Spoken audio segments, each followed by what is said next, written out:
All right, the Reds, it's the post-match pint, and it's the post-match pint after Everton 2, Liverpool 2. Somehow we didn't win that one, but you know, neither did Everton, and they still can't beat Liverpool even with one of the best sides they've had for a long, long time. And I've got with me Andy Heaton, I've got Emma Sanders, and I've got Dan Austin. I'm going to have a chat about the game. Andy, loads and loads of mad moments, loads of things to get into. But ultimately, what I wanted from this game was a reaction from Liverpool to the 7-2. You know, you wanted to see that they cared, you wanted to see that they were up for it, and I thought some of the football they played today, and we'll get onto some of the controversy, obviously, but some of the football they played today was fucking brilliant. Yeah, you say 2-2 can put an asterisk by that, yeah. By the way.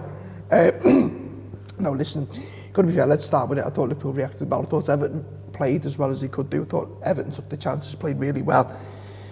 They were really well coached, exposed our weaknesses, and the fact that we've come away feeling sore about it is testament to how well we played. I mean, obviously the way the game panned out, and we'll get into it.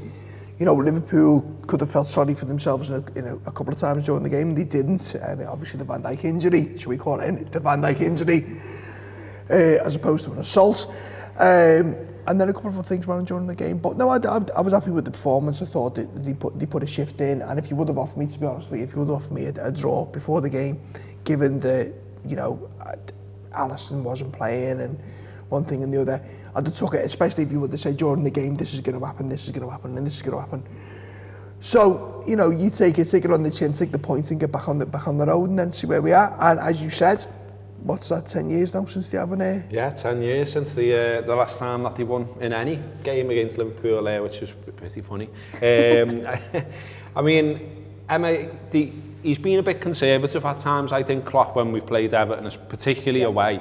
But, you know, today, no messing about. Thiago in there, the front three all in there, you know, offensive substitutions as well.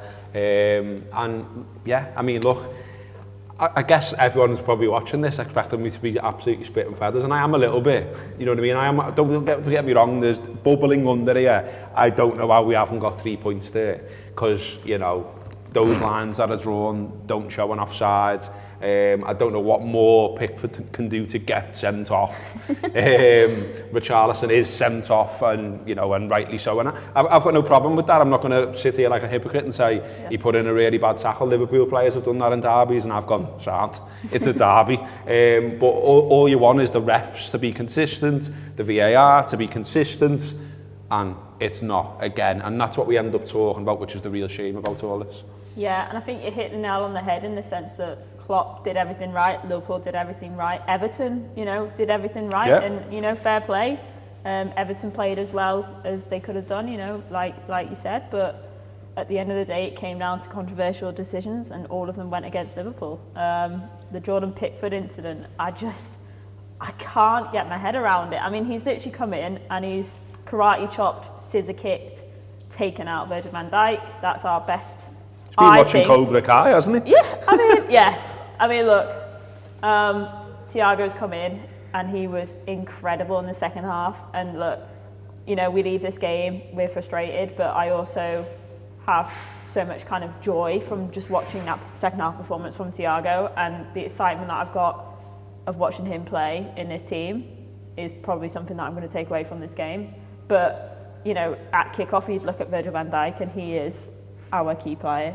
Now I've said this, you know, if there's anyone who I don't want to get sent off or injured or missing any game, it's Virgil van Dijk, and Everton got him off the game within, you know, like the first. Yeah. So, sorry to cut in on that as well, but you're missing the number one goalkeeper as well. Yeah. I actually thought of course, today, out of the two of them, so you're taking away. Yeah. Today, the two key components of our defence, and that doesn't excuse what happened. I'm sorry to go across you there, but. You know, and we still managed to cope with that, and I think the resilience they shows is commendable, and that is all credit to Everton as well, because I think Everton played as well as they could do. Yeah, I mean, and they're a good side. They are. Let's be honest, they're a good side. And Calvert-Lewin today took his opportunities. I thought he was fantastic. He's had a great start to the season. He was a nuisance all game. I enjoyed that much more. Yeah. I enjoyed that much more today than I have done when they've stuffed 11 behind the ball. And yeah.